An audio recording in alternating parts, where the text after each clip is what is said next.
Hello बच्चों, मैं हूं संदीप वर्मा। स्वागत है आप सबों का मेरे इस यूट्यूब चैनल पे। आज का टॉपिक है ICSE class 10 physics chapter number 1 force. ठीक है। What is force? Force is a push और pull on an object. A force can cause an object to accelerate, slow down, remain in place और change shape. Force के कारण क्या क्या हो सकता है बच्चों? हम फोर्स लगाकर किसी भी बॉडी को पुश कर सकते हैं, पुल कर सकते हैं, ये फोर्स है।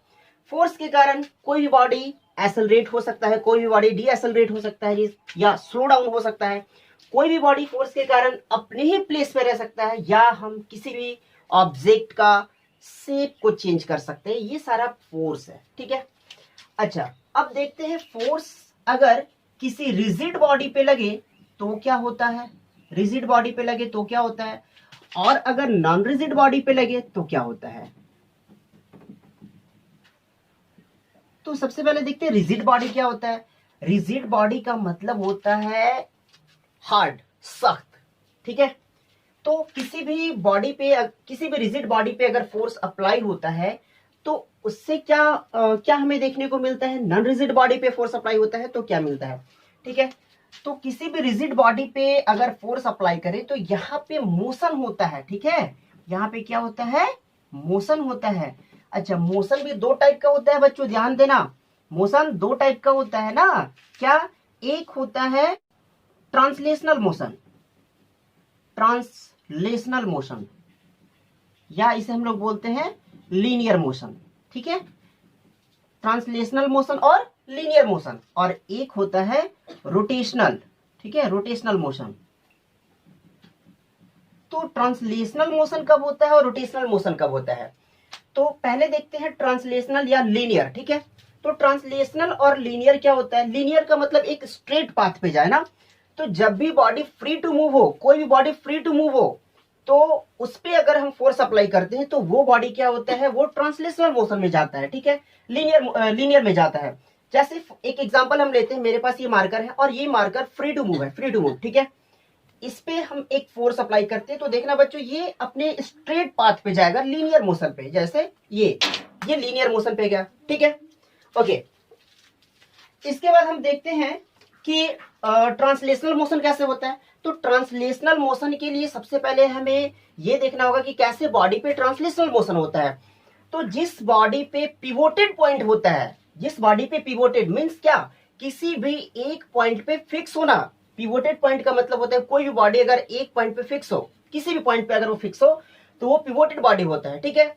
वो फ्री टू मूव नहीं होना चाहिए। अगर वो फ्री टू मूव होगा तो ट्रांसलेशनल या लीनियर मोशन होगा उस पे फोर्स अप्लाई करने पे।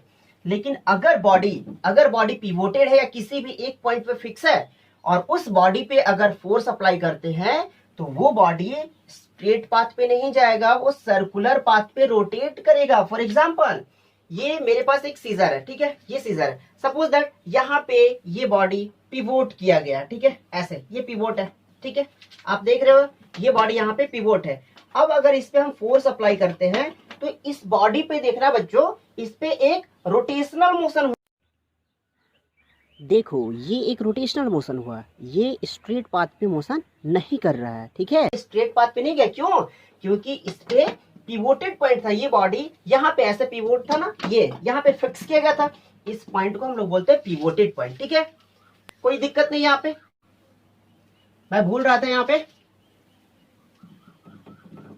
Non rigid body. Non rigid body को मैं भूल रहा था। क्या होता है non rigid body? Non rigid body का मतलब क्या होता है, वो सख्त नहीं होगा, स्ट्रांग नहीं होगा। जैसे गुथे हुए आटे की लोई। ठीक है। वो नॉन रिजिड बॉडी है। अगर उस पे हम फोर्स अप्लाई करते हैं तो उस पे क्या होगा, उसकी साइज चेंज हो सकती है। उस पे मोशन नहीं आएगा, उस पे उसकी साइज चेंज हो सकती है। ठीक है। क्या होगा, स्ट्रक्चर चेंज हो जाएगा, उसका स्ट्रक्चर बदल जाएगा। ठीक है। और क्या होगा, शेप। ठीक है, शेप बदल जाएगा ना। ये तीन चीज होती है नॉन रिजिड बॉडी पे फोर्स अप्लाई करने से। रिजिड बॉडी पे फोर्स अप्लाई करने से क्या हुआ था, रिजिड बॉडी पे मोशन हुआ था, ट्रांसलेशनल मोशन और रोटेशनल मोशन। और नॉन रिजिड बॉडी पे फोर्स अप्लाई करने से क्या हुआ था, तो साइज, स्ट्रक्चर, शेप ये बदलता है, ठीक है। जैसे नॉन रिजिड बॉडी में क्या गुथी हुई आटे की लोई, उस पर अगर फोर्स अप्लाई करते हैं तो क्या होगा, अगर वो ऐसा है स्फेरिकल शेप में, उस पर फोर्स अप्लाई करेंगे वो चपटा हो जाएगा, ठीक है। उस पर मोशन नहीं आया, उसका साइज, शेप ये चेंज होता है, ठीक है। अच्छा बच्चों, अब नेक्स्ट हम लोग देखते हैं turning effect of force. Turning effect of force क्या है? टर्निंग इफेक्ट ऑफ फोर्स पहले टॉपिक से समझते हैं। फोर्स, किसी भी बॉडी पे फोर्स अप्लाई किए, उस फोर्स अप्लाई होने से क्या उस पे इफेक्ट हुआ? इफेक्ट ये होता है कि बॉडी टर्न कर जाता है। फॉर एग्जांपल, जैसे अभी मैंने लिया था सीजर, सीजर को यहाँ पे पिवोट किया था और यहाँ पे फोर्स अप्लाई किया, बॉडी क्या हुआ, बॉडी रोटेट करने लगा, टर्न कर गया, ठीक है। यानी कि सबसे पहले ये देखते हैं turning effect of force. Turning effect of force या movement of force. Turning effect of force, movement of force, तो ये सभी वैसे बॉडी पे होता है जो बॉडी पिवोट है ना, जिस बॉडी का एक पॉइंट फिक्स किया गया है किसी भी जगह पे, वैसे ही बॉडी पे टर्निंग इफेक्ट ऑफ फोर्स या मूवमेंट ऑफ फोर्स हो सकता है। अदरवाइज किसी भी फ्री टू मूव वाले बॉडी पे ऐसा कभी नहीं होगा, ठीक है। जैसे कि अगर हमें जो हमारे घर का डोर होता है उसे अगर ओपन करना हो या क्लोज करना हो, तो हम लोग क्या करते हैं, उस पर फोर्स अप्लाई करते हैं। तो वहां पे सिर्फ और सिर्फ हमें फोर्स नहीं चाहिए, किसी भी पिवोटेड बॉडी को टर्न कराने के लिए सिर्फ हमें फोर्स नहीं चाहिए, हमें मूवमेंट ऑफ फोर्स चाहिए होता है, ठीक है। मूवमेंट ऑफ फोर्स चाहिए होता है। तो मूवमेंट ऑफ फोर्स क्यों चाहिए होता है, कैसे चाहिए होता है, देखते हैं। जो डोर है सपोज दैट ये हमारे घर का दरवाजा है, ठीक है, और यहाँ पे ध्यान देना, यहाँ पे ये फिक्स किया हुआ रहता है, ये 2 पॉइंट पे या 3 पॉइंट पे ऐसा फिक्स किया हुआ रहता है, ठीक है, जिसे हम लोग हिंज्ड बोलते हैं, ठीक है। ये हिंज्ड किया हुआ है, ठीक है। और यहाँ पे बच्चों देखना कि हैंडल लगाया हुआ रहता है ना, यहाँ पे हैंडल लगाया हुआ रहता है। तो हैंडल हमेशा ध्यान देना बच्चों की ये लास्ट एज पे लगाया हुआ रहता है, लास्ट एज पे। कभी भी दरवाजे के बीच में यहाँ पे हैंडल नहीं होता है, यहाँ पे हैंडल नहीं होता है। क्यों नहीं होता है, तो वो देखते हैं। इसके लिए क्या है, तो टर्निंग इफेक्ट ऑफ फोर्स के लिए क्या है वो सबसे पहले देखते हैं। अच्छा, इसमें देख लो क्या है कि यहाँ पे हैंडल इसलिए दिया हुआ रहता है कि अगर हम यहाँ पे पकड़कर फोर्स अप्लाई करते हैं तो दरवाजा बहुत इजीली क्लोज या ओपन हो सकता है। लेकिन अगर हम यहाँ पे फोर्स लगाते हैं, घर पे ट्राई कर सकते हो, अभी वीडियो देख रहे हो, वीडियो पॉज करके आप जाकर ट्राई कर सकते हो। यहाँ पे अगर फोर्स लगाते हैं तो यहाँ के कंपेयर में हमें यहाँ पे ज्यादा फोर्स अप्लाई करना पड़ेगा दरवाजा को खोलने के लिए या बंद करने के लिए। अच्छा, और आगे थोड़ा बढ़ जाते, इस आसपास में अगर तुम जाकर के फोर्स अप्लाई करते हो तो क्या होगा, यहाँ के कंपेयर में यहाँ पे हमें और ज्यादा फोर्स अप्लाई करना पड़ेगा, ठीक है। तो क्यों ऐसा होता है, सबसे पहले फैक्टर देखते हैं कि turning effect of force, movement of force, इसे हम लोग टॉर्क भी बोलते हैं, ठीक है। क्या बोलते हैं, टॉर्क बोलते हैं। तो टॉर्क जो है आखिर किन किन फैक्टर पे डिपेंड करता है। ऐसा क्यों हुआ कि यहाँ पे हम फोर्स अप्लाई किए तो बहुत इजीली मेरा दरवाजा खुल गया, यहाँ पे फोर्स अप्लाई किए थोड़ा सा डिफिकल्टी हुआ, यहाँ पे किए तो बहुत ज्यादा फोर्स अप्लाई करना पड़ा। ऐसा आखिर क्यों होता है, हम देखते हैं। तो पहला यहाँ पे देखते हैं जो मूवमेंट ऑफ फोर्स के लिए रिक्वायरमेंट है वो क्या है। तो सबसे पहले हमें चाहिए force, magnitude of force, force चाहिए। और सेकेंड क्या है, परपेंडिकुलर डिस्टेंस। हमें नेक्स्ट क्या चाहिए, perpendicular distance,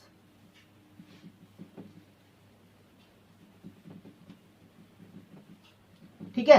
moment of force के लिए ये दोनों फैक्टर है, दोनों ही बहुत इंपॉर्टेंट है, बहुत ज्यादा इंपॉर्टेंट है। कैसे वो देखते हैं। तो अगर यहाँ पे हम फोर्स लगाते हैं, ठीक है, अगर फर्स्ट टाइम में मैंने 10 न्यूटन का फोर्स लगाया, ठीक है, और ये दरवाजा बहुत इजीली खुल गया, 10 न्यूटन का फोर्स लगाया, दरवाजा इजीली खुल गया। इसी पॉइंट पे अगर 10 न्यूटन का फोर्स लगाया, दरवाजा इजीली खुल गया। नेक्स्ट टाइम उससे हाफ लगाओ, 5 न्यूटन का फोर्स लगाओ, क्या दरवाजा उतना इजीली खुलता है, नहीं खुलेगा। यानी कि फर्स्ट जो फैक्टर है मैग्नीट्यूड ऑफ फोर्स पे डिपेंड करता है टर्निंग इफेक्ट ऑफ फोर्स। दूसरा क्या है, अगर हमने 10 न्यूटन ही लगाया था फोर्स और यहाँ पे अगर हम जाकर इस जगह पे फोर्स अप्लाई करते हैं तो क्या होगा, ऐसे कंडीशन पे वही 10 न्यूटन का फोर्स अगर यहाँ पे हम अप्लाई करते हैं तो यहाँ पे दरवाजा उतना इजीली नहीं खुलेगा, या तो खुलेगा भी नहीं 10 न्यूटन पे। इसके लिए हो सकता है हमें 20 न्यूटन का फोर्स अप्लाई करना पड़ा। तो यहाँ पे हमने देखा यहाँ तो 10 न्यूटन पे खुल गया था, लेकिन यहाँ पे नहीं खुला। क्यों, ऐसा क्यों हुआ? इसलिए हुआ क्योंकि यहाँ पे जो परपेंडिकुलर डिस्टेंस है वो ज्यादा है, और यहाँ पे परपेंडिकुलर डिस्टेंस क्या है, कम है। ठीक है, तो यहाँ से इसका फॉर्मूला निकल सकता है मोमेंट ऑफ फोर्स का। मोमेंट ऑफ फोर्स का फॉर्मूला क्या होता है? Magnitude of force into perpendicular distance, ये होता है मोमेंट ऑफ फोर्स का फॉर्मूला। ठीक है, मोमेंट ऑफ फोर्स का फॉर्मूला क्या होता है? Force into perpendicular distance. ठीक है, डेफिनेशन चाहो तो ऐसा बोल सकते हैं, moment of force is equal to the product of force and perpendicular distance. अच्छा, 2012 में ये क्वेश्चन आया था, what is moment of force. 2012 में ये क्वेश्चन आया था, what is moment of force and what is SI unit of moment of force. तो एसआई यूनिट हम निकालते हैं बच्चों, क्या होगा एसआई यूनिट? एसआई का मतलब जानते हो? Simple interest? नो, ये सिंपल इंटरेस्ट नहीं होता है, standard international unit. Standard international unit of SI unit of moment of force क्या होगा? फोर्स का न्यूटन, डिस्टेंस का मीटर, न्यूटन मीटर। ठीक है, न्यूटन मीटर हो गया ना, इसे हम लोग क्या बोलते हैं? जूल भी बोलते हैं। ठीक है, इसे क्या बोलते हैं? जूल भी बोलते हैं। क्लियर है? अच्छा, नेक्स्ट अब हम लोग आगे बढ़ते हैं। तो यहां पे समझ में आ गया, किसी भी मोमेंट ऑफ फोर्स के लिए क्या होना चाहिए? कोई भी बॉडी पे मोमेंट ऑफ फोर्स कब होता है? मोमेंट ऑफ फोर्स कैसे बॉडी पे होता है? जो बॉडी पिवोटेड होता है वैसे ही बॉडी के लिए मोमेंट ऑफ फोर्स की रिक्वायरमेंट होती है ना।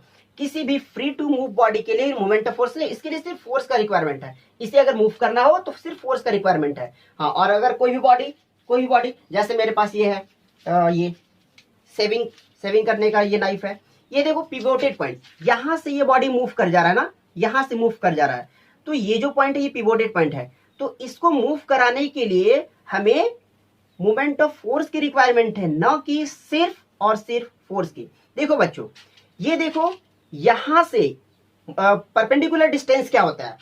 फोर्स हम यहां से अप्लाई कर रहे हैं ऐसे, ठीक है। परपेंडिकुलर डिस्टेंस क्या है? तो पिवोटेड पॉइंट से इसके एंड तक का जो डिस्टेंस होता है ना, यही है परपेंडिकुलर डिस्टेंस। तो देखो यहां पे सबसे एंड पे फोर्स अप्लाई किया मैंने, तो बहुत इजीली ये रोटेट हो गया, ये क्लोज हो गया। अच्छा ठीक है, अब इसके कंपेयर में हम यहां से अगर करते हैं तो उतना इजीली नहीं हो रहा, हमें ज्यादा फोर्स अप्लाई करना पड़ रहा है, हमें ज्यादा, आपको पता नहीं चलेगा, मुझे पता हो रहा है, मैंने यहाँ पे ज्यादा फोर्स अप्लाई किया है, तब जाकर के ये ऐसे मूव हुआ है। अच्छा, और अगर यहां पे फोर्स अप्लाई करे तो ये बॉडी मूव ही नहीं करेगा, यहां पे बॉडी मूव नहीं करेगा। क्यों नहीं करेगा? क्योंकि यहां पे डिस्टेंस ही नहीं है, मोमेंट ऑफ फोर्स यहां पे नहीं बन रहा है। ठीक है, तो मोमेंट ऑफ फोर्स किन बातों पे डिपेंड करता है? फोर्स पे और परपेंडिकुलर डिस्टेंस पे। अच्छा ठीक है, अब देखते हैं मोमेंट ऑफ फोर्स जो है, अगर इसे हमें मैक्सिमम करना हो तो क्या करना पड़ेगा? मोमेंट ऑफ फोर्स को अगर मैक्सिमम करना हो तो क्या करना पड़ेगा? क्यों करेंगे मैक्सिमम? मोमेंट ऑफ फोर्स जितना ज्यादा होगा किसी भी पिवोटेड बॉडी को, उतना इजीली हम लोग रोटेट कर सकते हैं। ठीक है, तो मैक्सिमम कब होगा, कैसे होगा? तो हमारे पास मोमेंट ऑफ फोर्स का फॉर्मूला क्या है? Force into perpendicular distance. अगर हम फोर्स ज्यादा कर देते हैं, ठीक है, फोर्स अगर हम ज्यादा कर दिए, अगर जो फोर्स अप्लाई करे वो ज्यादा फोर्स अप्लाई किए, तो बहुत इजीली बॉडी टर्न कर सकता है। ठीक है, या अगर हमारा परपेंडिकुलर डिस्टेंस अगर ज्यादा हो तो भी हमारा मोमेंट ऑफ फोर्स ज्यादा हो सकता है। क्यों? क्योंकि मोमेंट ऑफ फोर्स का फॉर्मूला क्या है? Force into perpendicular distance. ये दोनों ही मल्टीप्लाई में है, तो मल्टीप्लाई में किसी का भी एक मैग्नीट्यूड अगर बढ़ेगा, किसी भी एक का मैग्नीट्यूड अगर बढ़ेगा तो ये टोटल वैल्यू इंक्रीज कर जाता है ना। तो फोर्स अगर बढ़ेगा तो भी वैल्यू इंक्रीज कर जाएगा, या परपेंडिकुलर डिस्टेंस बढ़ेगा तो भी वैल्यू इंक्रीज कर जाएगा। ठीक है, तो अब देखते हैं कि हमारे लिए इजी क्या है। फोर्स इंक्रीज करना इजी नहीं है, हमारे लिए डिस्टेंस को बढ़ा देना इजी है। डिस्टेंस जितना ज्यादा हो जाएगा उतना इजीली हम लोग उसको टर्न कर सकते हैं। अच्छा, एक एग्जांपल यहां पर ले लेते हैं। सपोज दैट ये जो डोर है, ठीक है, ये जो डोर है, तो यहां पे हैंडल है, ठीक है, यहाँ पे हैंडल है, यहाँ से इसका डिस्टेंस है 4 मीटर का, और यहाँ पे जो मैंने फोर्स लगाया है वो 20 न्यूटन का फोर्स लगाया है। ठीक है, फोर्स कितना लगाया है, 20 न्यूटन लगाया है, और यहाँ पे डिस्टेंस कितना, परपेंडिकुलर डिस्टेंस 4 मीटर है। क्वेश्चन पूछेगा what is the moment of force, what is the moment of force, moment of force क्या होगा, फॉर्मूला क्या है, moment of force equal to force into perpendicular distance ना, force into perpendicular distance, formula हमारे पास है force into perpendicular distance. Force क्या है 20 है, परपेंडिकुलर डिस्टेंस कितना है 4 है, equal to 80 newton metre. 80 newton metre का मोमेंट ऑफ फोर्स जब हम लोग अप्लाई करेंगे इस दरवाजा पे, तब ये दरवाजा बंद होगा या ओपन होगा। ठीक है, ओके, अब नेक्स्ट देखते हैं, ये जो टॉर्क था हमारा मोमेंट ऑफ फोर्स, ये क्या है बच्चों, ये वेक्टर क्वांटिटी में आता है ना, वेक्टर क्वांटिटी में। क्यों आता है वेक्टर क्वांटिटी में, वेक्टर में क्या होता है, magnitude as well as direction, इसमें डायरेक्शन भी है। ठीक है, इसमें डायरेक्शन भी, कैसे डायरेक्शन है, सपोज दैट ये एक बॉडी है, ठीक है, ये एक बॉडी है जो कि पिवोटेड है, इस पॉइंट पे ये क्या है, पिवोटेड है।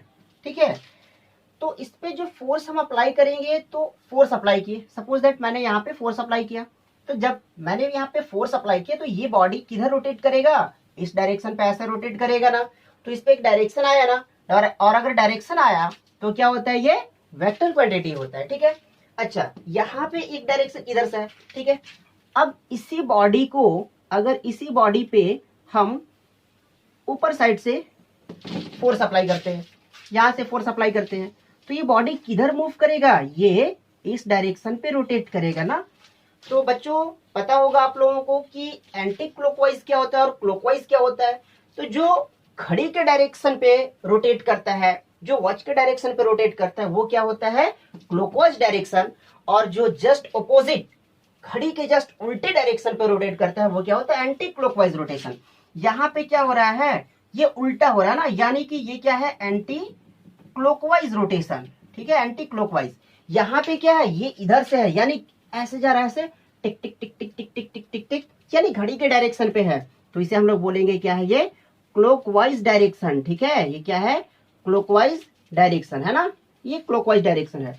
और बच्चों याद रखना, जो एंटी क्लॉकवाइज होता है वो पॉजिटिव होता है, और जो क्लॉकवाइज होता है उसे हम लोग निगेटिव लेते हैं। बस इस बात को हमेशा याद रखना, जो भी एंटी क्लॉकवाइज है, जो उल्टा जा रहा है, उल्टा जा रहा है। ठीक है, यहाँ पे इसे हम लोग पॉजिटिव लिए हैं, और जो क्लॉकवाइज जा रहा है इसे हम लोग नेगेटिव लेते हैं। इसका यूज आएगा न्यूमेरिकल बनाने में, हम लोग को इसका बहुत ज्यादा यूज है। ठीक है, चलो यहाँ तक क्लियर है, फिर से रिपीट कर लेते हैं। मोमेंट ऑफ फोर्स के लिए हमें क्या चाहिए, मोमेंट ऑफ फोर्स के लिए दो फैक्टर है, या तो फोर्स को ज्यादा कर लो, या तो परपेंडिकुलर डिस्टेंस को ज्यादा कर लो। ठीक है, डिस्टेंस जितना ज्यादा, डिस्टेंस ज्यादा करना इजी हमारे लिए है, डिस्टेंस जितना ज्यादा होगा मोमेंट ऑफ फोर्स हमारा उतना ज्यादा होगा, और फोर्स हमें उतना कम अप्लाई करना पड़ेगा। ठीक है, तो 2017 में एक क्वेश्चन आया था। क्वेश्चन क्या था, क्वेश्चन ये था, अ जैक स्क्रू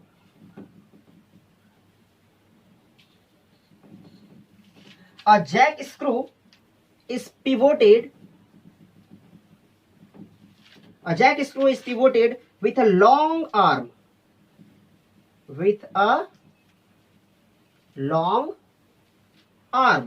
ठीक है, why, या explain why।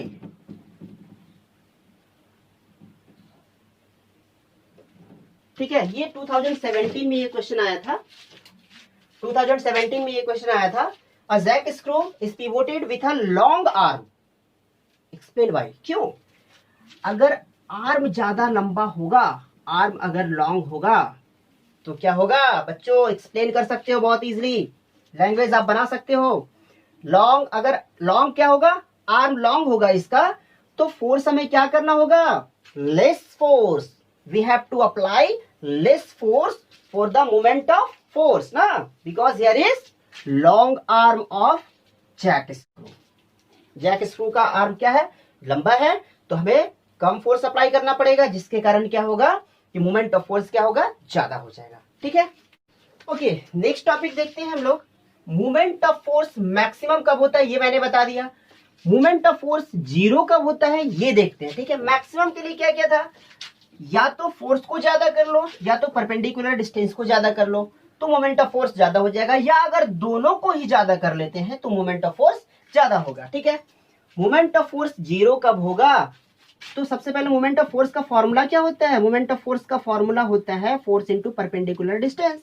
तो जीरो के लिए बहुत सिंपल है, क्या सिंपल है वो मैं बताता हूं। फॉर्मूला क्या है, फोर्स इंटू परपेंडिकुलर डिस्टेंस। अगर मैंने जीरो फोर्स अप्लाई किया, ठीक है, किसी भी पिवोटेड बॉडी पे फोर्स मैंने जीरो अप्लाई किया, तो फोर्स जीरो अप्लाई किया, और अगर डिस्टेंस चाहे जो भी हो, डिस्टेंस अगर 15 मीटर ही क्यों ना हो, answer will be zero, moment of force क्या होगा, जीरो होगा। अच्छा, अगर मैंने फोर्स 10 न्यूटन अप्लाई किया और उस पिवोटेड बॉडी का डिस्टेंस ही नहीं है, डिस्टेंस अगर जीरो है तो 10 जीरो सा जीरो, आंसर क्या हुआ, जीरो। और थर्ड इंपॉर्टेंट पॉइंट क्या है वो आप देखो, force pass through pivoted point. अगर फोर्स पिवोटेड पॉइंट से पास होगा तब कहोगे सर ये तो वही वाली बात होगी ना, डिस्टेंस जीरो। नहीं, ये डिस्टेंस जीरो नहीं, ये जो बात है बहुत इंपॉर्टेंट है, समझो। यहाँ पे जैसे ये दरवाजा है, ठीक है, ये दरवाजा है और यहां से इसको हिंज्ड किया गया है, ठीक है, यहां से इसको हिंज्ड किया गया है। तो फोर्स अगर हम क्या बोला, force pass through pivoted point, perpendicular नहीं, यहां पे फोर्स परपेंडिकुलर नहीं लगा है, कैसे लगा है, पास कहां से कर रहा है, पिवोटेड पॉइंट से। यहां से अगर यहां से बॉडी मूव कर रहा है, यहां से मूव कर रहा है, ठीक है, ये पिवोटेड पॉइंट है मेरा, ठीक है, और फोर्स मैंने यहां पे लगा, ऐसे फोर्स लगा, क्या बॉडी मूव करेगा, कभी नहीं करेगा। दरवाजा ऐसे, दरवाजा को खोलने के लिए अगर मैंने फोर्स यहां से लगा दिया है तो जितना भी फोर्स लगा दो, यहां तक कि अगर तुम हल्क को भी बुला लाते हो, इतना ताकतवर पर्सन है, हल्क को भी बुला लाओ तो भी ये दरवाजा को ये क्लोज या ओपन नहीं कर सकता है, क्योंकि इसका जो फोर्स लग रहा है वो कहां लग रहा है, ये पिवोटेड पॉइंट से पास कर रहा है, इसका फोर्स यहां से पास कर रहा है ना, तो यहां से पास कर रहा है, तो मोमेंट ऑफ फोर्स इसका क्या हो रहा है, यहाँ पे जीरो हो जा रहा है, यहाँ मोमेंट ऑफ फोर्स बन ही नहीं रहा है, इसीलिए यहाँ पे ये दरवाजा, यहाँ पे मोमेंट ऑफ फोर्स नहीं बन पाएगा। क्लियर है। एक न्यूमेरिकल लेते हैं, इस पे ये है क्वेश्चन कि ये 2011 में आया था क्वेश्चन, इसका डेटा हो सकता है वेरी कर जाए, बट इसी टाइप से मैं बताता हूं। एक रेंज था जिसपे हमने 30 न्यूटन का फोर्स अप्लाई किया, ठीक है, और इसका लेंथ जो था, परपेंडिकुलर डिस्टेंस था, वो था 8 मीटर। 30 न्यूटन का फोर्स अप्लाई किया और इसका जो परपेंडिकुलर डिस्टेंस था वो था 8 मीटर। अब इसे ये कहता है कि अगर मैंने इस पे 60 न्यूटन का फोर्स अप्लाई किया, 60 न्यूटन का फोर्स अप्लाई किया, तो ये बताना होगा कि इसका परपेंडिकुलर डिस्टेंस कितना होना चाहिए, जिससे कि हम किसी भी स्क्रू को खोल सके। ये रिंच है, ठीक है, और रिंच पे हमने 30 न्यूटन का फोर्स अप्लाई किया है, 8 मीटर उसका डिस्टेंस है, खुल जा रहा है, ठीक है, मतलब एक रिंच है और हमने 8 मीटर का डिस्टेंस है, इसका परपेंडिकुलर डिस्टेंस 8 मीटर है और 30 न्यूटन फोर्स अप्लाई किया तो मेरा स्क्रू खुल गया। अब सेम टाइप से मैंने अगर 60 न्यूटन फोर्स अप्लाई कर दिया, 60 न्यूटन अप्लाई कर दिया, तो एटलीस्ट क्या डिस्टेंस होना चाहिए, तो देखो बच्चों, जो भी नट है उसे खोलने के लिए जो मोमेंट ऑफ फोर्स चाहिए वो तो इक्वल ही चाहिए, चाहे वो इतने बड़े लॉन्ग आर्म से खोले या इतना बड़ा लॉन्ग आर्म से खोले, मोमेंट ऑफ फोर्स इक्वल होना चाहिए। तो पहले मोमेंट ऑफ फोर्स निकालते हैं। इसे कैसे बनाते हैं हम लोग, तो हम ये पहले देखेंगे कि इस कंडीशन के लिए और इस कंडीशन के लिए, दोनों के लिए ही, दोनों में ही हमें क्या करना है, किसी स्क्रू को खोलना है। स्क्रू को खोलने के लिए हमारे जो मोमेंट ऑफ फोर्स है वो तो दोनों इक्वल ही रहेगा, चाहे 30 न्यूटन फोर्स अप्लाई करे या 60 न्यूटन फोर्स अप्लाई करे, मोमेंट ऑफ फोर्स दोनों के लिए इक्वल रहेगा। मोमेंट ऑफ फोर्स क्या होता है, फोर्स इंटू परपेंडिकुलर डिस्टेंस, ठीक है, फोर्स इंटू परपेंडिकुलर डिस्टेंस, ये होता है मोमेंट ऑफ फोर्स। तो दोनों ही कंडीशन पे मोमेंट ऑफ फोर्स हमारा इक्वल होगा। फोर्स कितना है इसका, 30 इंटू मोमेंट ऑफ फोर्स कितना है, फोर्स कितना है 30 और ये डिस्टेंस कितना है 8 मीटर, तो ये इसके इक्वल होगा। इसका मोमेंट ऑफ फोर्स क्या होगा, फोर्स है 60 और डिस्टेंस क्या है नहीं पता, डिस्टेंस को हम लोग लेट कर लेते हैं डी, तो क्या होगा D equal to 30 into 8 divided by 60, 3 2 जा 6, 2 4 जा 8, यानी डिस्टेंस कितना चाहिए 4 मीटर का, एटलीस्ट 4 मीटर का हमें डिस्टेंस चाहिए। इसका लेंथ कितना होना चाहिए 4 मीटर होना चाहिए, तब जाकर हमारा वो स्क्रू खुल जाएगा। क्लियर है। नेक्स्ट हम लोग सीखते हैं नेट अमाउंट ऑफ फोर्स कैसे निकालते हैं। ठीक है, जैसे ये कोई बॉडी है, बीम बैलेंस है, और यहाँ पे मैंने एक फुलक्रम लगाया है। ठीक है, जहां से ये बॉडी दोनों साइड ये मूव कर सकता है, इधर भी और इधर भी। ठीक है, फुलक्रम किस पॉइंट पे मैंने फिक्स किया है, तो ये जो रूलर है, समझ लो ये रूलर है, क्या ये रूलर है। तो ये रूलर का लेंथ 100 सेंटीमीटर है और फुलक्रम मैंने 50 सेंटीमीटर पे लगाया। ठीक है, फुलक्रम मैंने 50 सेंटीमीटर पे लगाया और दोनों ही साइड एक वेट लगाया है मैंने। ठीक है, एक वेट लगाया है। तो वेट कितना है, एक साइड है 70 ग्राम और एक साइड है 90 ग्राम का वेट। दोनों का डिस्टेंस कितना है फुलक्रम से, तो फुलक्रम से इस साइड का डिस्टेंस क्या, इसे मैंने 10 सेंटीमीटर पे वेट लगाया है और यहाँ पे मैंने 80 सेंटीमीटर पे, यानी कि यहां से यहाँ कितना हुआ, तो 50 माइनस 10 इक्वल टू 40। ठीक है, 40 सेंटीमीटर का लेंथ हो गया परपेंडिकुलर डिस्टेंस। ठीक है, परपेंडिकुलर डिस्टेंस क्या होता है, जो हमारा पिवोटेड पॉइंट से जहां पे फोर्स लगाती है वहां तक का डिस्टेंस है। तो ये हो गया तुम्हारा 40 और यहाँ पे कितना 50, 80 माइनस 50 कितना होगा 30 सेंटीमीटर का डिस्टेंस है। ठीक है, तो इसे हम लोग कैसे निकालते हैं वो देखते हैं। ठीक है, इसे हम लोग कैसे निकालते हैं वो देखते हैं। तो करना क्या है, सबसे पहले हमें ये देखना है कि एंटी क्लॉकवाइज क्या है और क्लॉकवाइज, एंटी क्लॉकवाइज और क्लॉकवाइज। ठीक है, एंटी क्लॉकवाइज क्या होता है पॉजिटिव और क्लॉकवाइज क्या होता है नेगेटिव। तो नेट मोमेंट ऑफ फोर्स के लिए हम दोनों को ऐड कर देंगे। ठीक है, नेट मोमेंट ऑफ फोर्स के लिए क्या करेंगे, ये दोनों को ऐड कर देंगे। तो पहले एंटी क्लॉकवाइज के लिए हम लोग निकालते हैं मोमेंट ऑफ फोर्स क्या होगा, anti clockwise moment of force क्या होगा, क्या होता है फोर्स इंटू परपेंडिकुलर डिस्टेंस। तो फोर्स कितना है, यहाँ पे वेट दिया हुआ है कितना 70 ग्राम ना, तो क्या हम लोग कर लेंगे इसको, हम लोग फोर्स के लिए हम लोग इसको ग्राम को फोर्स में कन्वर्ट करते हैं, तो 70 जीएफ और इसका डिस्टेंस कितना है 40। ठीक है, 40 सेंटीमीटर। नेक्स्ट में क्या क्लॉकवाइज, देखो ये कैसे हुआ, ये क्लॉकवाइज क्यों हुआ एंटी क्लॉकवाइज क्यों हुआ, पहले हम लोग समझ लेते हैं।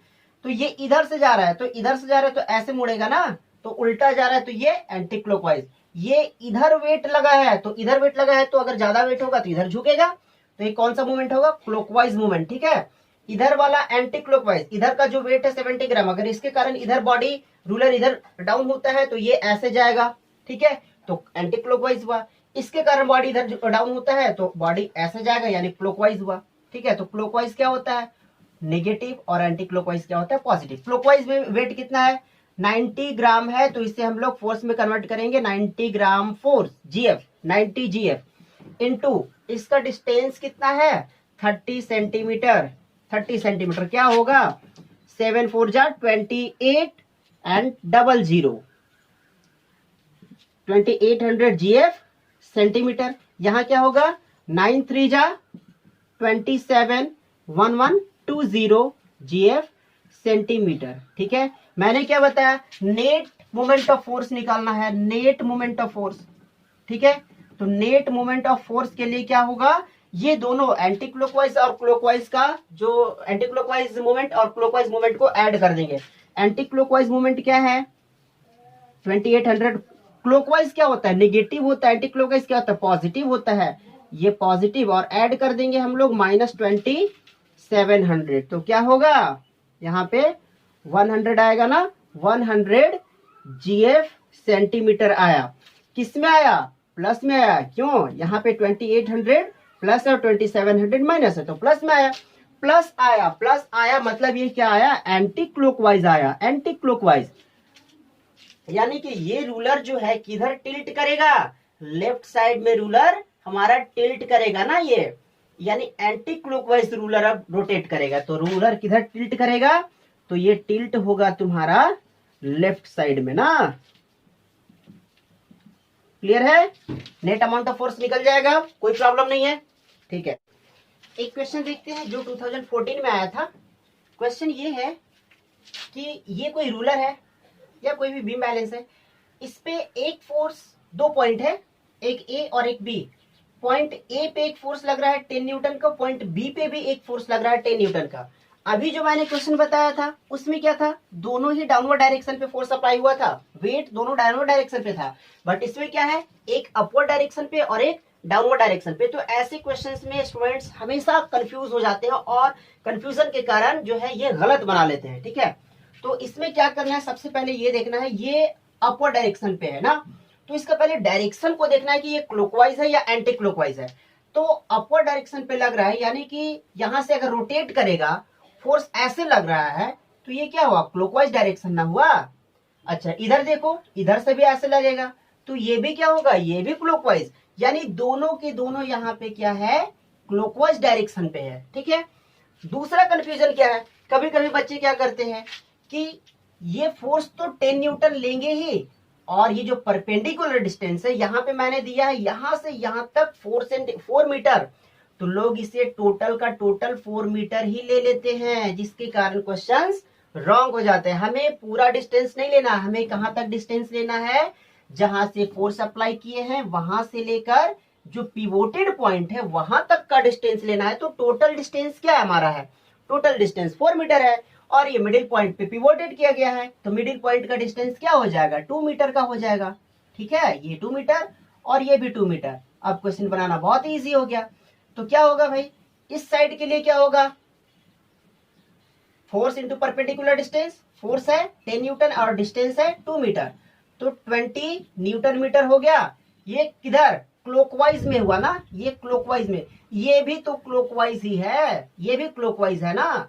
इधर फोर्स कितना है 10 और डिस्टेंस क्या है 2। Very nice, very simple. कितना हो गया, हम क्या करते हैं जोड़ देते हैं, दोनों के दोनों नेगेटिव होता है, क्लॉकवाइज है तो नेगेटिव है ना, -40 न्यूटन मीटर होगा ना। वैल्यू को नेगेटिव लिखते नहीं है, नेगेटिव से हम लोग इसके डायरेक्शन का आइडेंटिफाई करते हैं, हम लोग डायरेक्शन भी सीखेंगे। नेगेटिव आ रहा है तो नेगेटिव कब आता है, क्लॉकवाइज में। तो नेट मोमेंट ऑफ फोर्स पूछा है क्वेश्चन में कि नेट मोमेंट ऑफ फोर्स क्या होगा, तो 40 न्यूटन मीटर होगा, और इसका डायरेक्शन क्या होगा, तो ये नेगेटिव आया है, आंख बंद करके लिखना है क्लॉकवाइज डायरेक्शन, ठीक है, क्लियर है। ओके, तो नेक्स्ट टॉपिक है कपल, ठीक है।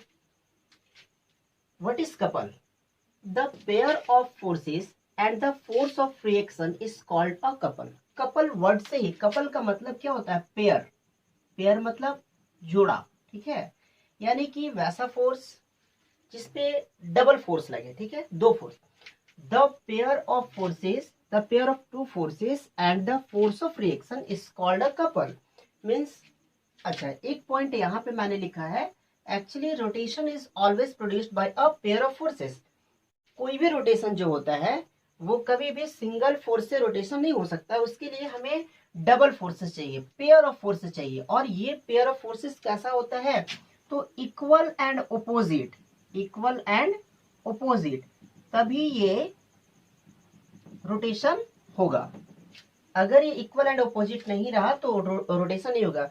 फॉर एग्जाम्पल, जब भी हम लोग टैप को ऑन करते हैं तो क्या होता है, आप देख सकते हो यहाँ पे एक थंब से एक फोर्स लगा है इस डायरेक्शन पे, और उतना ही फोर्स बाकी फिंगर से इस डायरेक्शन पे लगा है, तब ये टैप ओपन होता है, ठीक है। एक एग्जांपल मैं लेता हूँ बॉटल का। आप बॉटल देख सकते हो, ये बॉटल है, इस बॉटल के कैप को ओपन करने के लिए हमें दो फिंगर के फोर्स अप्लाई करना पड़ता है, एक यहाँ से और एक यहाँ से। इस फिंगर से इधर फोर्स अप्लाई होगा और इस थंब से इधर फोर्स अप्लाई होगा। आप देख सकते हो बिल्कुल ऐसे, ये देखो ऐसे, आप देख रहे हो, ये हमने equal and opposite force apply किया है, तब ये बॉटल का कैप जो है वो ओपन हो रहा है, ठीक है, यहाँ पे ये ओपन हो रहा है, ठीक है। ओके, तो ये है couple, equal and opposite force. हमें इक्वल एंड ओपोजिट फोर्स लगाना, और क्या, the pair of two forces, ठीक है, the pair of two forces, ये कपल। नेक्स्ट टॉपिक देखते हैं हमारा, मोमेंट ऑफ कपल क्या है, मोमेंट ऑफ कपल क्या है, ठीक है। तो मोमेंट ऑफ कपल हम लोग कहाँ पे देख सकते हैं, जैसे कि एक सीसॉ है, सीसॉ पे हम लोग देख सकते हैं क्या, कि एक एंड पे कोई भी बैठा हुआ है और दूसरे एंड पे भी एक बैठा हुआ है, और दोनों में ही आप देख सकते हो यहाँ पे एक फोर्स, ये मैंने एक रूलर लिया है या किसी भी तरह का ऐसा ऑब्जेक्ट को ले सकते हैं हम लोग जो एक पॉइंट पे फिक्स है और दोनों एंड पे उसका फोर्स अप्लाई किए, ठीक है। तो यहाँ पे एक फोर्स अप्लाई हुआ है डाउनवर्ड डायरेक्शन पे और यहाँ पे एक फोर्स अप्लाई हुआ है अपवर्ड डायरेक्शन पे, और दोनों ही फोर्स क्या है, इक्वल इन मैग्नीट्यूड ना। फोर्स 1 और फोर्स 2 क्या है, दोनों इक्वल है, ठीक है। तो moment of force F at the end A पे मोमेंट ऑफ फोर्स निकालते हैं हम लोग। क्या होगा, मोमेंट ऑफ फोर्स का फॉर्मूला क्या होता है फोर्स इनटू परपेंडिकुलर डिस्टेंस। तो परपेंडिकुलर डिस्टेंस क्या है भाई, यहां से यहां का डिस्टेंस क्या है, ओ ए ना, ए ओ, ठीक है। और ये कैसा, ये यहां जा रहा है यानी इस डायरेक्शन पे जाएगा ऐसा, यानी ये है एंटी क्लॉकवाइज, ठीक है। क्या है ये, एंटी क्लॉकवाइज डायरेक्शन पे है। नेक्स्ट हम लोग देखते हैं moment of force F at point B. Moment of force F at the end B. क्या होगा यहाँ पे, moment of force F at the end B पे क्या है, फोर्स कितना है एफ, एंड इसका डिस्टेंस क्या है ओ बी। क्या है डिस्टेंस इसका ओ बी। ये देखो बच्चों ऐसे जा रहा है तो ये भी क्या होगा, एंटी क्लॉकवाइज ना, एंटी क्लॉकवाइज होगा। क्लियर है, यहां तक आप समझ गए।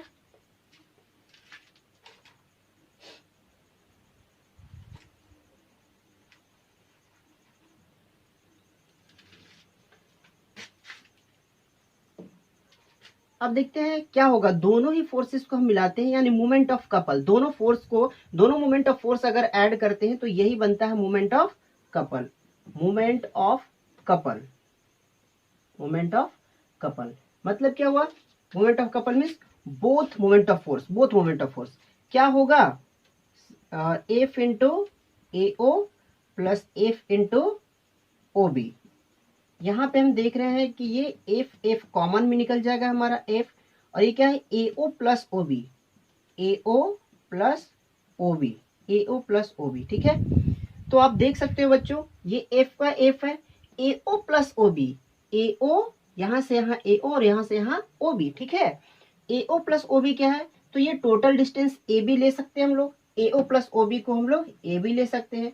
और ये ए बी का टोटल डिस्टेंस कितना है, मैंने यहाँ पे रखा है total distance D. Total distance कितना रखा है डी। तो क्या हो गया बच्चों, देखो एफ इंटू डी, ये मोमेंट ऑफ कपल का फॉर्मूला आ गया एफ इंटू डी। तो एफ इंटू डी, फोर्स यहाँ दो लगा है ना। तो कौन सा फोर्स है यहाँ पे, दोनों ही फोर्स इक्वल है तो आइदर फोर्स ले सकते हैं, आइदर फोर्स। और ये क्या है, यही है हमारा कपल आर्म। ये जो है इसे हम लोग क्या बोलते हैं, कपल आर्म। टोटल डिस्टेंस यहां से यहां का टोटल डिस्टेंस हम लोग लेंगे तो हमारा ये फॉर्मूला बन जाएगा, ठीक है। तो इसका फॉर्मूला क्या होगा मोमेंट ऑफ कपल का, तो हम लोग यहाँ पे फॉर्मूला निकाल सकते हैं इससे। मोमेंट ऑफ कपल का फॉर्मूला क्या है, फोर्स इंटू डिस्टेंस है। फोर्स क्या, दोनों में से कोई भी फोर्स ले लो, आइदर फोर्स लिख सकते हैं, ठीक है। आइदर फोर्स इंटू डिस्टेंस क्या है, डिस्टेंस बिटवीन टू फोर्सेस ना, distance between two forces. Either force into distance between two forces, distance between two forces. ये हमारा मोमेंट ऑफ कपल का फॉर्मूला बन गया, ठीक है। ओके बच्चों, नेक्स्ट टॉपिक देखते हैं इक्विलिब्रियम, ठीक है। क्या है equilibrium, when a number of forces acting on a body produce no change in its state of rest or of linear or rotational motion, the body is said to be in equilibrium. equilibrium पे कब होता है, equilibrium का मतलब क्या होता है, वो देखो जो जैसे पोजीशन पे है उस पे नंबर ऑफ फोर्सेस लगाने के बाद अगर उसके पोजीशन में चेंजिंग नहीं आता है, मीन्स हम बोल सकते हैं कि ये बॉडी इक्विलिब्रियम है, ठीक है। कब होता है इक्विलिब्रियम, ठीक है। देखते हैं जब नेट फोर्स 0 होगा तो क्या होगा, वो बॉडी कैसा होगा, लीनियर होगा, ठीक है। वो कैसा होगा, लीनियर इक्विलिब्रियम में आएगा। और अगर नेट मूवमेंट ऑफ फोर्स अगर 0 होता है तो वो बॉडी कैसा होगा, रोटेशनल होगा, ठीक है। कैसे, वो समझते हैं, ठीक है। नेट फोर्स अगर होगा तो बॉडी लीनियर होगा या ट्रांसलेशनल होगा, और नेट मूवमेंट ऑफ फोर्स अगर 0 होगा तो बॉडी क्या होगा, रोटेशनल होगा, ठीक है। अच्छा, इसका टाइप का बात करते हैं। जो फर्स्ट होता है वो होता है स्टैटिक इक्विलिब्रियम, और सेकेंड क्या होता है, डायनेमिक इक्विलिब्रियम। स्टैटिक इक्विलिब्रियम का मतलब क्या होता है, स्टैटिक मतलब होता है रेस्ट, और डायनेमिक मतलब क्या होता है, बॉडी मोशन में हो।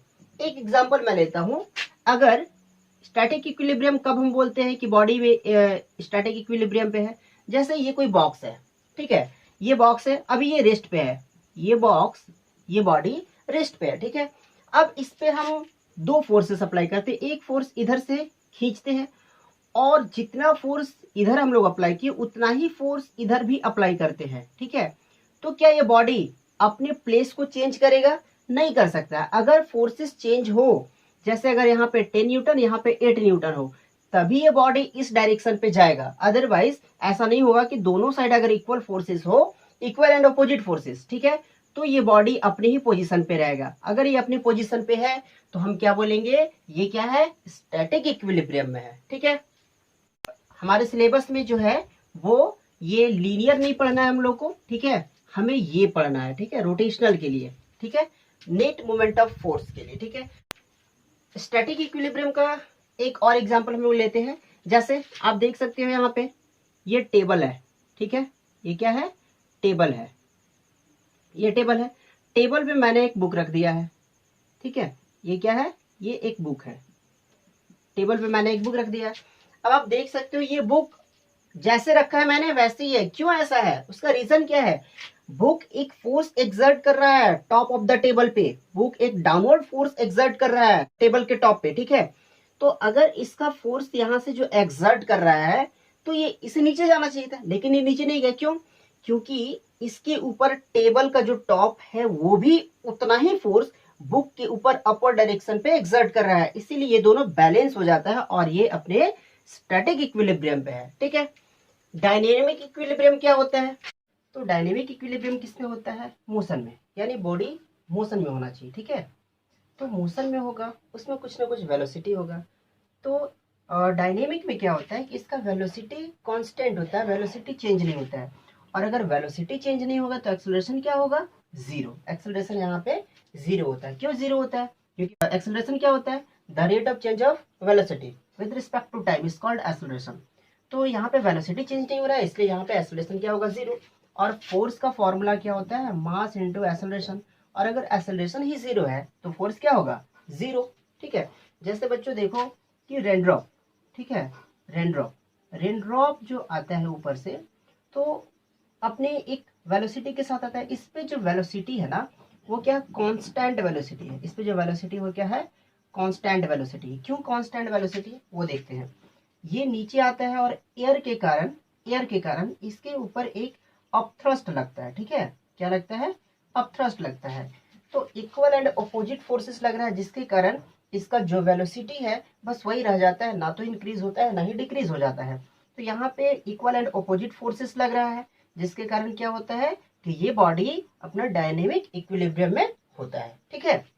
इसके बाद हम लोग देखते हैं principle of moment of equilibrium, ठीक है। इक्विलिब्रियम में क्या होता है, इसका प्रिंसिपल क्या होता है, तो इसका जो प्रिंसिपल होता है, principle of moment of equilibrium, क्या होता है प्रिंसिपल इसका।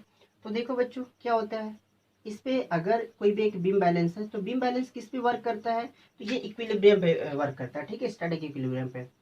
इस पे एक साइड इधर से फोर्स लगता है, एक साइड इधर से फोर्स लगता है। तो बीम बैलेंस कब होता है, जब दोनों ही साइड का फोर्स क्या हो, इक्वल हो, ठीक है। मतलब ये क्या है, ये एंटी क्लॉकवाइज और ये क्या है, क्लॉकवाइज। तो क्लॉकवाइज और एंटी क्लॉकवाइज जब इक्वल होगा तो ये क्या होता है, इसी को हम लोग बोलते हैं principle of moment of equilibrium, ठीक। तो क्या होगा, सम ऑफ, इसमें क्या होगा, sum of anticlockwise moment equal to sum of clockwise moment, ठीक है बच्चों। इसमें क्या होता है, principle of moment of equilibrium, sum of anticlockwise moment equal to sum of clockwise moment. Clear है। ओके, नेक्स्ट टॉपिक है centre of gravity. क्या होता है सेंटर ऑफ ग्रेविटी? देखो बच्चों क्या लिखा हुआ है definition, the centre of gravity of a body is the point about which the algebraic sum of moments of weight of all the particles constituting the body is zero। ठीक है, इसका algebraic sum क्या होगा? Sum of moment zero होगा। ठीक है, कैसे? तो सपोज दैट बच्चों समझो, हम बताते हैं, यहाँ पे एक इरेगुलर शेप है। ठीक है, ये एक इरेगुलर, कोई भी एक इरेगुलर शेप है। अगर हम बॉडी को यहाँ पे बैलेंस करना चाहें तो बॉडी नहीं हो सकता है बैलेंस। ठीक है, मतलब यहाँ पे अगर इसे हम किसी भी पोजीशन पे खड़े करते हैं तो ये हो सकता है कि बॉडी न खड़ा हो, ये इधर गिर जाएगा। अगर हम बॉडी को यहाँ पे खड़ा करें, हो सकता है बॉडी को नहीं खड़ा हो। हम यहाँ पे खड़ा करें, नहीं खड़ा हुआ। हम यहाँ से खड़ा करके देखें, नहीं खड़ा हुआ। तो क्या ऐसा है, हमें अब ये ढूंढना, हमें वो पोजीशन ढूंढना है जहां से हम बॉडी को खड़ा कर सकते हैं। ठीक है, तो ऐसा ढूंढते ढूंढते हमें पता चला कि यहाँ पे ये जो पोजीशन है, ये जो पॉइंट है, यहाँ पे ये बॉडी बिल्कुल बैलेंस हो गया। ठीक है, यहाँ पे बॉडी बैलेंस हो गया। तो ये जो पोजीशन है इसी को हम लोग बोलते हैं सेंटर ऑफ ग्रेविटी। इसी को हम लोग बोलते हैं सेंटर ऑफ ग्रेविटी। ठीक है, अब हम लोग बच्चों देखते हैं कि क्यों यहाँ पे बैलेंस हुआ, ऐसा क्या था जिसके कारण ये बैलेंस हुआ। तो अभी हम लोग देखे थे कि कोई भी रूलर बैलेंस कब होता था, यहाँ पे अगर इसका पिवोटेड पॉइंट है तो ये बैलेंस कब होता था? एंटी क्लॉकवाइज मूवमेंट और क्लॉकवाइज, ये दोनों के दोनों इक्वल होता था। एंटी क्लॉकवाइज जो फोर्स था इधर से और इधर का फोर्स, ये दोनों फोर्स का जो वैल्यू था वो इक्वल था, मूवमेंट ऑफ फोर्स इक्वल था। जब मूवमेंट ऑफ फोर्स यहाँ पे इक्वल हुआ तब ये बॉडी बैलेंस हुआ। वैसे ही यहाँ भी इस पॉइंट के, इस पोजीशन के इधर जितने भी पॉइंट है, जितने भी मास है, जितना भी वेट है, ठीक है, और इधर है जितना, वो सारा का सारा इक्वल होगा दोनों ही साइड का। मीन्स इधर से ही जाएगा तो एंटी क्लॉकवाइज, ठीक है, और इधर से ही होगा तो ये क्लॉकवाइज होगा। तो ये दोनों इस पोजीशन पे आने के बाद दोनों साइड एंटी क्लॉकवाइज और क्लॉकवाइज इक्वल हो गया और इसीलिए बॉडी बैलेंस हो गया। ठीक है, कभी कभी हम देखते हैं कि क्लास में हम लोग पेन पे अपनी कॉपी को ऐसे ऐसे ऐसे ऐसे घुमाते हैं। कोई कोई बंदा क्या है कि उसे अच्छे से इजीली घुमा लेता है, कोई कोई घुमाता है बस गिर जाता है। क्यों? जिसका गिर गया इसका मतलब वो अपने सेंटर ऑफ ग्रेविटी पे उस पेन के पॉइंट को अटैच नहीं कर पाया था, वहां पे फिक्स नहीं कर पाया था, इसीलिए वो क्या है, वो कॉपी गिर जाता है। ठीक है, अब कभी कभी आप ट्राई करते करते आप देखना कि वो इजिली घूमने लगता है, फिंगर पे भी घूम जाता है। हम लोग फिंगर पे भी घुमा लेते थे ऐसे ऐसे ऐसे ऐसे। ठीक है, यानी कि हमने वो पोजीशन को ढूंढ लिया जहां पे उसका सेंटर ऑफ ग्रेविटी है। तो सेंटर ऑफ ग्रेविटी मिल जाने के बाद वो गिरता नहीं है, वो बैलेंस हो जाता है। ठीक है, और भी जैसे अगर आपके पास ऐसा कोई स्क्वायर सीट है, ठीक है, किसी भी चीज का, तो इसका सेंटर ऑफ ग्रेविटी क्या होगा? इसका सेंटर ऑफ ग्रेविटी ये है ना, intersection point of diagonal. Diagonal जहां पे इंटरसेक्ट किया है यही इसका सेंटर ऑफ ग्रेविटी है। ठीक है, कोई सर्कल है तो आप देख सकते हो सर्कल के अंदर में यहाँ पे, हाँ, कोई जरूरी नहीं है कि बॉडी पर ही सेंटर ऑफ ग्रेविटी हो, बॉडी के बाहर होगा या नहीं होगा। तो बॉडी के बाहर भी होता है। देखो जैसे ये तो बॉडी है ना, तो बॉडी पर तो नहीं है, सर्कल है, सर्कल में यहाँ पे तो कोई बॉडी नहीं होता है, यहाँ पे तो इसका हॉलो होता है, तो इसका सेंटर ऑफ ग्रेविटी यहाँ पे होता है। ठीक है, और भी आप देख सकते हो किसी का भी, ये रेक्टेंगल है तो रेक्टेंगल का कहाँ पे होगा भाई? रेक्टेंगल का सेंटर ऑफ ग्रेविटी ऐसा होगा यहाँ पे। ठीक है, इंटरसेक्शन पॉइंट ऑफ डायगोनल, ये है इसका सेंटर ऑफ ग्रेविटी। कोई वायर होता है, वायर, ठीक है, wire, thin wire, thin wire, thick wire, किसी का भी, इसका सेंटर ऑफ ग्रेविटी कहाँ पे होता है? तो मिड पॉइंट पे, इसका centre of gravity mid point पे इसका होता है। ठीक है, तो ये है सेंटर ऑफ ग्रेविटी। ठीक है बच्चों, ओके बच्चों, नेक्स्ट टॉपिक देखते हैं, यूनिफॉर्म सर्कुलर मोशन। क्या होता है यूनिफॉर्म सर्कुलर मोशन? टॉपिक पहले देखते हैं, यूनिफॉर्म मीन्स लगातार, सर्कुलर मोशन, सर्कुलर मोशन यानी सर्कल में मोशन करना, लगातार कंटिन्यू करते जाना, वो भी कैसा? वो भी अपने एक ही स्पीड से, स्पीड चेंज नहीं होना चाहिए। अगर स्पीड चेंज होता है तो वो यूनिफॉर्म नहीं होगा, वो नॉन यूनिफॉर्म होगा। यूनिफॉर्म का मतलब क्या होता है? Speed same, speed remains same, तब ये क्या होगा? यूनिफॉर्म होगा। ठीक है, तो डेफिनेशन लिखा हुआ है, when a particle moves with a constant speed in a circular path, its motion is said to be the uniform circular motion. Means speed क्या होगा? Speed remains same. अच्छा बच्चों, अब देखो क्या है, सेकेंड पॉइंट मैंने लिखा है direction of motion change. Direction of motion change हो रहा है कैसे? जब हम एक सर्कुलर मोशन में किसी भी चीज को रोटेट करवाते हैं, या खुद से साइकिल चलाते हैं या बाइक चलाते हैं, किसी भी एक सर्कल डायग्राम में, ठीक है, तो क्या होता है उस पे देखो कि एवरी पॉइंट पे डायरेक्शन चेंज होते जाता है। यहाँ पे मैंने दिया है डायरेक्शन, अगर बॉडी यहाँ पे तो इसका डायरेक्शन ये यहाँ पे इधर जा रहा है, इसका डायरेक्शन है। बॉडी यहाँ पे है तो इसका डायरेक्शन इधर हुआ, बॉडी यहाँ है तो डायरेक्शन इधर हुआ, बॉडी यहाँ है तो डायरेक्शन इधर हुआ। किस किस डायरेक्शन पे? इस पॉइंट पे डायरेक्शन कहाँ है? नॉर्थ डायरेक्शन पे। देखो मैंने बनाया है यहाँ पे नॉर्थ डायरेक्शन। अगर एरो इधर है, बॉडी यहाँ पहुंचा तो बॉडी इधर जा रहा है, यानी कि वो किस डायरेक्शन पे है? वेस्ट डायरेक्शन पे। यहाँ पे क्या है? यहाँ पे बॉडी साउथ डायरेक्शन पे, और यहाँ पे बॉडी ईस्ट डायरेक्शन पे है। देखो बच्चों, किसी भी सर्कुलर मोशन में अगर बॉडी एक सर्कल पे रोटेट कर रहा है ना, तो एवरी पॉइंट पे, अगर यहाँ पे है तो इधर जाएगा, यहाँ पे है तो इधर जाएगा, यहाँ पे है तो इधर जाएगा, यहाँ पे है तो इधर, यानी इसका एवरी पॉइंट पे डायरेक्शन इसका चेंज होते रहता है, लेकिन स्पीड रिमेन्स सेम। यूनिफॉर्म तभी होगा जब उसका स्पीड सेम होगा। सेम का मतलब क्या? अगर यहाँ पे 10 मीटर पर सेकेंड का स्पीड है, यहाँ भी 10 मीटर पर सेकेंड का स्पीड है, यहाँ भी 10 मीटर पर सेकेंड का स्पीड है, यहाँ भी 10 मीटर पर सेकेंड का स्पीड है, ठीक है। तो ये होता है हमारा यूनिफॉर्म सर्कुलर मोशन, ठीक है। थर्ड पॉइंट मैंने लिखा है वेलोसिटी चेंज। अच्छा, वेलोसिटी क्यों चेंज हो रहा है? हाँ, वेलोसिटी इसलिए चेंज हो रहा है कि यहाँ पे डायरेक्शन चेंज हो रहा है ना, एवरी पॉइंट पे डायरेक्शन चेंज हो रहा है, ठीक है। एवरी पॉइंट पे डायरेक्शन चेंज हो रहा है, इसीलिए यहाँ पे वेलोसिटी को मैंने लिखा है चेंज। अच्छा, वेलोसिटी जब चेंज होता है तो क्या होता है? एक्सेलरेशन होता है। एक्सेलरेशन का डेफिनेशन याद है बच्चों? The rate of change of velocity, the rate of change of velocity. Velocity यहाँ पे चेंज हो रहा है, कैसा चेंज हो रहा है? क्योंकि डायरेक्शन चेंज हो रहा है, इसीलिए वेलोसिटी चेंज हो रहा है, ठीक है। एवरी पॉइंट पे वेलोसिटी चेंज हो रहा है, ठीक है, एवरी पॉइंट पे वेलोसिटी चेंज हो रहा है। तो एक्सेलरेशन का डेफिनेशन मैंने क्या बताया? The rate of change of velocity with respect to time is called acceleration. तो यहाँ पे एक्सेलरेशन भी हो रहा है, वो भी एक्सेलरेशन का टाइप क्या है? तो सेंट्रीपिटल एक्सेलरेशन है। क्यों? क्योंकि जो एक्सेलरेशन यहाँ पे हो रहा है, किधर हो रहा है एक्सेलरेशन? तो एक्सेलरेशन यहाँ पे सेंटर की तरफ हो रहा है, ठीक है, इसीलिए कैसा एक्सेलरेशन है? तो सेंट्रीपिटल एक्सेलरेशन है। सेंट्रीपिटल का मतलब क्या होता है हम अगले टॉपिक में देखेंगे। सेंट्रीपिटल और सेंट्रीफ्यूगल फोर्सेस है हमारा। तो ऐसे सेंट्रीपिटल का एक एग्जांपल बताता हूँ मैं बच्चों। जब कभी भी किसी स्टोन को एक थ्रेड से हम टाई करते हैं, ठीक है, और हम लोग ऐसे ऐसे ऐसे ऐसे करके उसे रोटेट करते हैं, तो रोटेट करने पे क्या होता है? ये अपने एक सर्कुलर पाथ पे घूमता है, ठीक है, सर्कुलर पाथ पे घूमता है। तो इस स्टोन पे यहाँ पे एक फोर्स लगता है, इस थ्रेड से एक फोर्स लगता है। कौन सा फोर्स? टेंशन फोर्स लगता है, ठीक है, टेंशन फोर्स।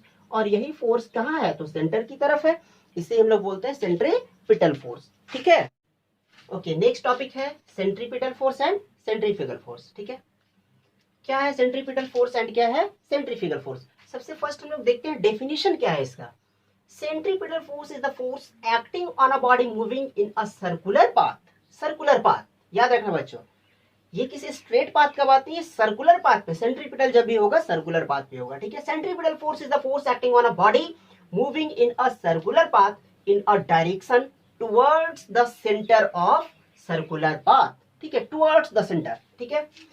तो सबसे पहले हम एक देखते हैं क्या ऐसा सर्कुलर पाथ का कोई एग्जांपल लेते हैं। जैसे हम लोग एक झूला झूलते हैं, ठीक है, ऐसा, ये चारों साइड से हमें ऐसा ऐसा ऐसा ऐसा ऐसा ऐसा ऐसा ऐसा ऐसा झुलाता है, ठीक है।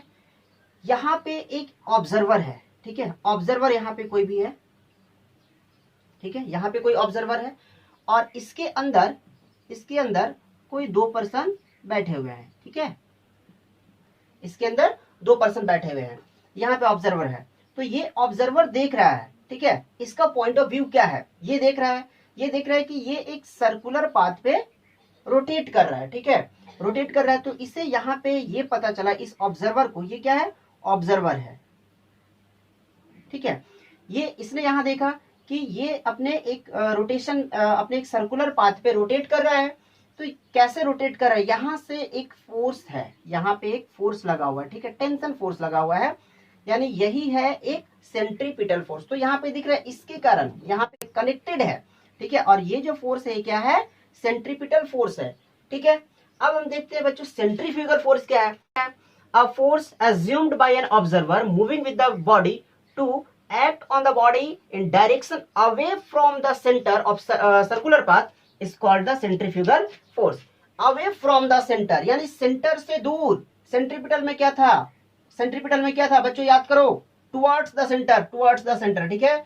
सेंट्रीपिटल में towards the centre mean centre की ओर, सेंटर की ओर लगने वाला कोई भी फोर्स क्या होता है, सेंट्रीपिटल फोर्स होता है। और सेंटर से दूर लगने वाला, सेंटर से बाहर लगने वाला फोर्स क्या होता है, सेंट्रीफ्यूगल फोर्स होता है। जैसे बच्चों देखो, यहाँ पे ये ऑब्जर्वर को मैंने बताया, तो इसने देखा, तो इसके लिए यहाँ पे सेंट्रीपिटल बन रहा था।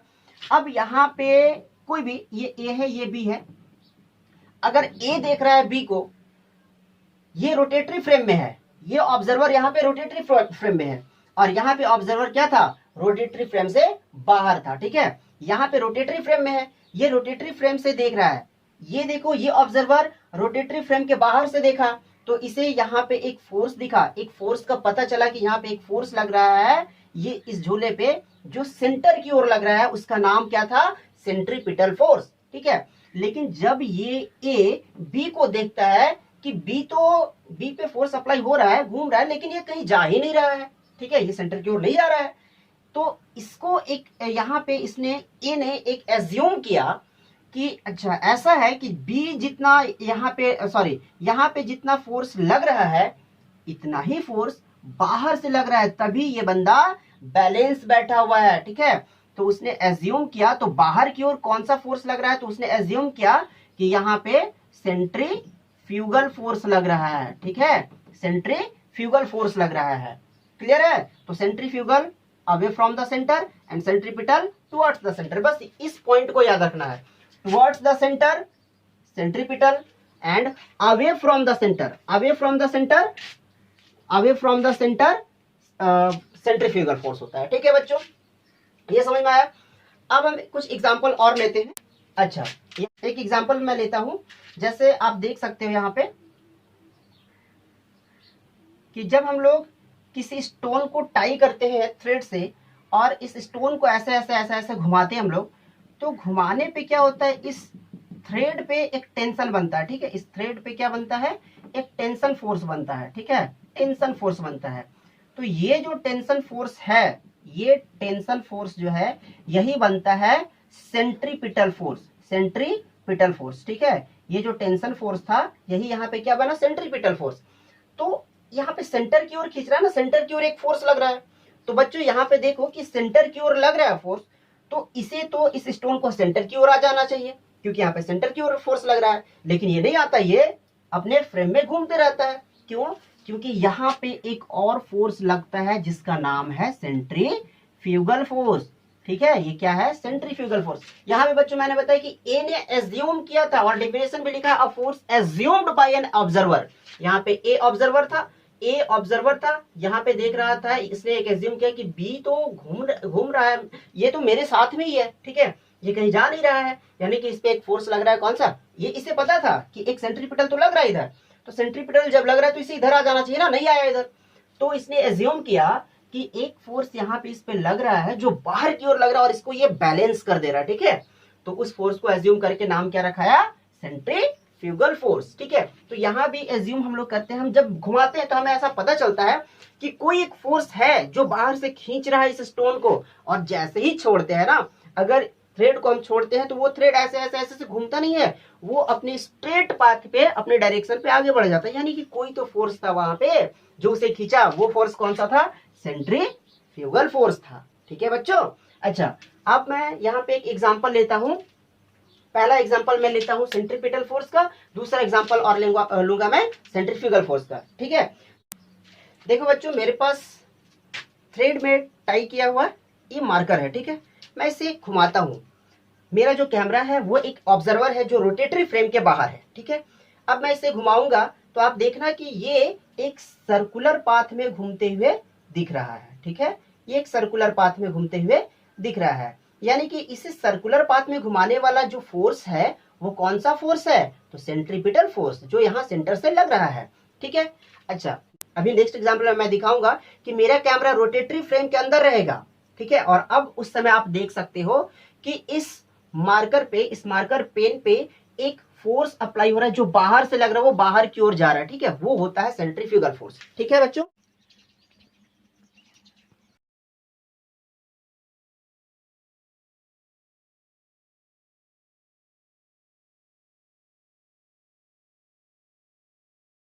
अभी आपने देखा कि इस वीडियो में ऑब्जर्वर मेरा कैमरा था और कैमरा जो है वो रोटेटरी फ्रेम में था, ठीक है, रोटेटरी फ्रेम में। तो कैमरा इस तरह से लगा हुआ था मेरा, ठीक है, और यहाँ थ्रेड से बंधा हुआ हमारा ये मार्कर था, ठीक है, ये रोटेट कर रहा था। तो आपको देखकर ये फील हुआ होगा कि यहाँ से कोई तो ऐसा फोर्स था जो इसे इस डायरेक्शन पे खींच रहा था, ठीक है। तो यही जो फोर्स है ना, जो हमें दिख नहीं रहा, हमें जो पता नहीं चलता है, वही है हमारा ये सेंट्रीफ्यूगल फोर्स, ठीक है, सेंट्रीफ्यूगल फोर्स। क्लियर है? और क्या सेंट्रीफ्यूगल फोर्स जो है वो एक इमेजिनरी फोर्स है। हम इमेज कर रहे हैं यहाँ पे, एज्यूम करते हैं हम यहाँ पे कि कोई फोर्स यहाँ पे अप्लाई हो रहा है, ठीक है, कोई फोर्स यहाँ पे अप्लाई हो रहा है, तो वो है सेंट्रीफ्यूगल फोर्स, जो कि इमेजिनरी फोर्स होता है, वो रियल फोर्स नहीं होता है। सेंट्रीपिटल क्या होता है? सेंट्रीपिटल रियल फोर्स है। यहाँ पे हमें दिखता है कि थ्रेड से एक टेंशन फोर्स क्रिएट हो रहा है और वही टेंशन फोर्स सेंट्रीपिटल फोर्स होता है, ठीक है। तो सेंट्रीपिटल क्या है? एक रियल फोर्स है, और सेंट्रीफ्यूगल क्या है? एक इमेजिनरी फोर्स है। ओके बच्चों, अब हम कुछ क्वेश्चंस देखते हैं जो इस बार 2020 में आईसीएसई बोर्ड एग्जाम में इस लेसन से, फोर्स लेसन से क्वेश्चन आया था। क्या था फर्स्ट क्वेश्चन? एक क्वेश्चन था हमारा डिफाइन मोमेंट ऑफ फोर्स। तो मोमेंट ऑफ फोर्स मैंने फर्स्ट में ही बताया है, क्या है? Product of magnitude of force and perpendicular distance, यही है हमारा moment of force, force into perpendicular distance, ये आप लिख सकते हो, ठीक है। एक क्वेश्चन ये आया था, is centrifugal force the force of reaction of centripetal force? क्या ऐसा हो सकता है कि सेंट्रीफ्यूगल फोर्स जो है वो सेंट्रीपिटल फोर्स का फोर्स ऑफ रिएक्शन है? यस, हो सकता है। कैसे? अकॉर्डिंग टू, होगा ही, हो सकता है नहीं, होगा ही, according to Newton third law of motion. क्या है Newton third law of motion? For every action equal and opposite reaction, ठीक है, for every action there is an equal and opposite reaction. तो क्या होगा भाई? The centripetal force, the action is balanced by a reaction force, the centrifugal force. Centripetal force लगता है तो balance कैसे होता है? अपोजिट साइड से हमारा सेंट्रीफ्यूगल फोर्स लगता है। तो कौन सा लॉ यहाँ पे अप्लाई हुआ? न्यूटन थर्ड लॉ अप्लाई हुआ। तो इसका आंसर क्या होगा? यस। कैसे होगा भाई? क्योंकि हमें ये आंसर देना है कि according to Newton third law magnitude of centripetal force equal to magnitude of centrifugal force in opposite direction, ठीक है। ओके, नेक्स्ट क्वेश्चन आया था कि compare the magnitudes of centripetal and centrifugal force.